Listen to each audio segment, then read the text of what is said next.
নমস্কাৰ, মই অমৃতা আপোনালোকক পুনৰবাৰ স্বাগতম জনাইছোঁ আমাৰ চেনেলটোলৈ। আৰু এই চেনেলটোৰ জৰিয়তে মই আপোনালোকৰ লগত বেলেগ বেলেগ ৰেচিপি শ্বেয়াৰ কৰি আছোঁ। নট ডেট যে মই বিৰাট পাকৈত ৰান্ধনি বা বেলেগ কিবা নহয়, একেবাৰে নহয়। কিন্তু আমি যিহেতু লকডাউনত আছোঁ, সকলো ঘৰতে আছোঁ, গতিকে এইটো বিৰাট বেছি জৰুৰী যে আমি নিজকে পজিটিভ কৰি ৰাখোঁ, নিজে ভাল পোৱা যিকোনো এটা কাম আমি কৰিব পাৰোঁ। মই ৰান্ধি বাঢ়ি ভাল পাওঁ, গতিকে মই ৰান্ধিছোঁ আৰু তাৰপিছত ভাবিলোঁ যে সেই ৰেচিপিখিনি মই আপোনালোকৰ লগত শ্বেয়াৰ কৰোঁ। যদি আপোনালোকে ভাল পায় তেনেহ'লে মোৰো ভাল লাগিব। আৰু এই আজি আপোনালোকলৈ সেইকাৰণে আগবঢ়াই দিব বিচাৰিছোঁ আন এটা ৰেচিপি, ডেট ইজ ইডলি। ঘৰত থকা চাউলৰ দাইলেৰে আমি বঢ়িয়াকৈ ইডলি বনাব পাৰোঁ, একেবাৰে উপলব্ধ কৰোঁ ইডলি বনাব হয়। কিন্তু তাৰ আগতে ডু ছাবস্ক্ৰাইব দ্য চেনেল, যাতে নতুন ৰেচিপিজ পাই থাকে। আৰু লগতে মোক জনাবলৈ নাপাহৰিব কমেণ্ট বক্সত আপোনালোকে কেনেকুৱা পালে। And please like, comment and share. আৰু লগতে মোক ইনষ্টাগ্ৰাম বা ফেচবুকতো আপোনালোকে জনাব পাৰে আপোনালোকে ৰেচিপিবোৰ কেনেকুৱা পাইছে। Thank you. আহক ইডলি বনাওঁ। ইডলিৰ কাৰণে আমাক লাগিব মাটি দাইল আৰু চাউল। এইখিনি আমি মিনিমাম 10 পৰা 12 ঘণ্টা সময় তিয়াই ৰাখিব লাগিব বেলেগে বেলেগে। আৰু দুইটা বস্তু তিয়াই ৰখাৰ পাছত আমি বস্তুখিনি মিক্সিত ধুনীয়াকৈ গুড়ি কৰি ল'লোঁ। এইটো হৈছে মাটি দাইলৰ পেষ্ট। মাটি দাইলখিনি 10 পৰা 12 ঘণ্টা তিয়াই ৰখাৰ পাছত আমি গুড়ি কৰি এটা বাউলত ঢালি ল'লোঁ। আৰু এয়া চাউলখিনি ঠিক একেদৰে 10 পৰা 12 ঘণ্টা আমি চাউলখিনি তিয়াই ৰাখিছিলোঁ। আৰু সেই চাউলখিনি টুকি লৈ এতিয়া চাউলখিনি মিক্সিত দিছোঁ। মিক্সিত দি এইখিনিও আমি বঢ়িয়াকৈ পিচি ল'ম। অকণমান পানী এড কৰি দিব পাৰে ইয়াত, বহুত বেছি পানীও নহয়, অলপ পানী আপুনি এড কৰি দিব পাৰে। পানীটো এড কৰি দি পেলাই ধুনীয়াকৈ আপুনি মিক্সিত দি লওঁ। মিক্সিত দি এয়া হৈ গ'ল আমাৰ চাউলৰ গুড়ি। আৰু এতিয়া এই মিশ্ৰণটো আকৌ আমি থৈ দিব লাগিব অলপ সময়ৰ কাৰণে। এইখিনি আমি গোটেই মোৰ চাউলখিনি একেবাৰতে হোৱা নাই, গতিকে মই দুবাৰ গুড়ি কৰিছোঁ।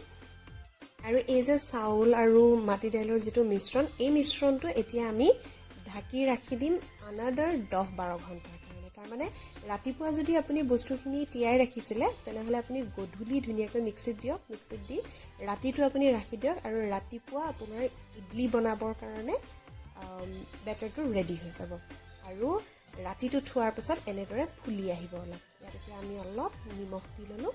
আৰু নিমখ দিয়াৰ পাছত এই বস্তুখিনি আমি ধুনীয়াকৈ মিলাই ল'ম, কাৰণ নিমখটো চবতে মিলি যাব লাগিব। অলপ ফুলি আহে ৰাতিটো থৈ দিয়াৰ লগে লগে।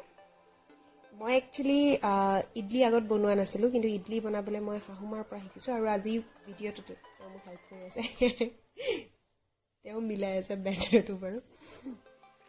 এতিয়া আমি এই বস্তুখিনি ধুনীয়াকৈ মিলাই ল'ম। বস্তুখিনি ধুনীয়াকৈ মিলাই লোৱাৰ পাছত একদম সহজ, ইডলি ষ্টেণ্ডডালত ধুনীয়াকৈ এটা এটা আমি ভৰাই গ'লোঁ। এফালৰ পৰা আমি ভৰাই গ'লোঁ।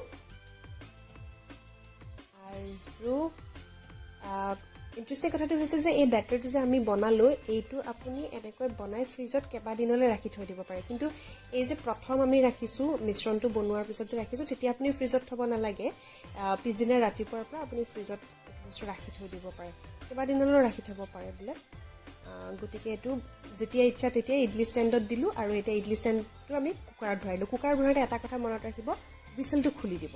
কুকাৰৰ যিটো হুইচেল, সেইটো যাতে নালাগে। আৰু 8 পৰা 10 মিনিটৰ পিছত আমি উলিয়াই আনিলোঁ। ইডলি ৰেডি। এতিয়া ইডলি আপুনি ধুনীয়াকৈ এটা এটাকৈ উলিয়াওক, হটকেছত ৰাখি যাওক, আৰু গৰমে গৰমে ঘৰৰ সকলোৰে লগত একেলগে বহি পৰিৱেশন কৰক। বহুত বেছি বস্তু আমাক একেবাৰে নালাগে। চাউল চবৰে ঘৰত থাকে, আৰু যদি মাটি দাইল নাথাকে তেনেহ'লে আপুনি ৰহৰ দাইলৰ সৈতেও আচলতে ট্ৰাই কৰি চাব পাৰে। মই ৰহৰ দাইলৰ সৈতে ট্ৰাই কৰা নাই, কিন্তু মই শুনিছোঁ ৰহৰ দাইলৰ সৈতে ট্ৰাই কৰা। আৰু এয়া আমাৰ গৰমা গৰম ইডলি ৰেডি। কিন্তু ইডলিৰ লগত খাবৰ কাৰণে আমাক কিবা এটা লাগিব, আৰু সেয়া বনাবৰ কাৰণে আমি অলপ চাটনি বনাওঁ। আৰু এতিয়া আমি চাটনি ৰেডি কৰিম। আমি নাৰিকলৰ চাটনি বনাম ইয়াৰ লগত খাবৰ বাবে। চাম্বাৰ আজি আমি নবনাওঁ, কেৱল নাৰিকলৰ চাটনি। আৰু তাৰ বাবে প্ৰথম আমাক লাগিব নৰসিংহ পাত। এয়া বাৰীৰ ফ্ৰেছ নৰসিংহ পাত। আৰু চাউথ ইণ্ডিয়ান যিকোনো ডিছত আচলতে নৰসিংহ পাত বা যিটো তেনেকৈ কাৰি পাত্তা বুলি আমি জানো, এইটো খুব বেছিকৈ প্ৰয়োজন হয়। বহুত মানে মেক্সিমাম ডিছত থাকেই। আৰু এইটো যিহেতু নাৰিকলৰ চাটনি, গতিকে ইয়াৰ লগত আমাক লাগিব নাৰিকল।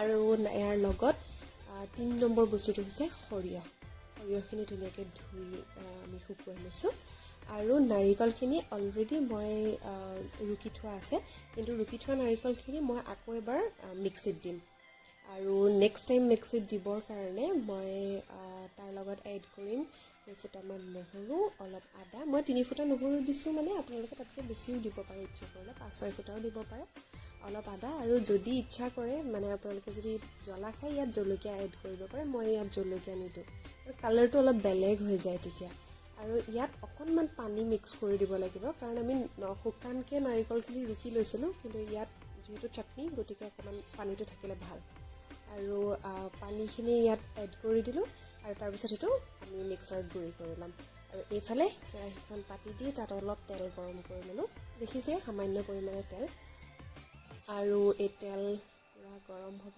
গৰম হ'লে ইয়াত আমি দিম আমাৰ সৰিয়হখিনি বগা সৰিয়হখিনি সৰিয়হ দিয়াৰ লগে লগে ঢাকি দিবই লাগিব যেনি তেনি ফুটি উৰি আহে আৰু এতিয়া নৰসিংহ পাত আমি এই সৰিয়হখিনিৰ লগত এড কৰি দিম আৰু নৰসিংহ পাতখিনি মচমচীয়া হোৱালৈকে আমি ভাজিম আৰু নৰসিংহ পাত মচমচীয়া হৈছে মই ইয়াত জলকীয়া দিছোঁ আৰু এই মিশ্ৰণটো আমি নি পেলাই আমাৰ অলৰেডি আমি মিক্সিত যিটো আদা নহৰুৰ লগত আকৌ এবাৰ গুড়ি কৰিছিলোঁ সেইখিনিৰ লগত গোটেইখিনি মিক্স কৰি দিম আৰু একেবাৰে সহজ আচলতে নৰসিংহৰ আৰু এইটো নাৰিকলৰ চাটনিটো বনাবৰ কাৰণে আৰু ইয়াত আমি নিমখ এড কৰিম যিহেতু নাৰিকলৰ চাটনি থাকে আৰু চাম্বাৰ থাকে কিন্তু চাম্বাৰ পাউডাৰ মোৰ লগত নাই আৰু চাম্বাৰ বনোৱাৰো ইচ্ছা নাই গতিকে যিহেতু লকডাউন আমি সীমিত বস্তুৰে চলাব লগা হয় গতিকে আমি অকল নাৰিকলৰ চাটনিৰে কাম চলাম ইয়াত নিমখ এড কৰিলোঁ আৰু মিক্স কৰি দিলোঁ হৈ গ'ল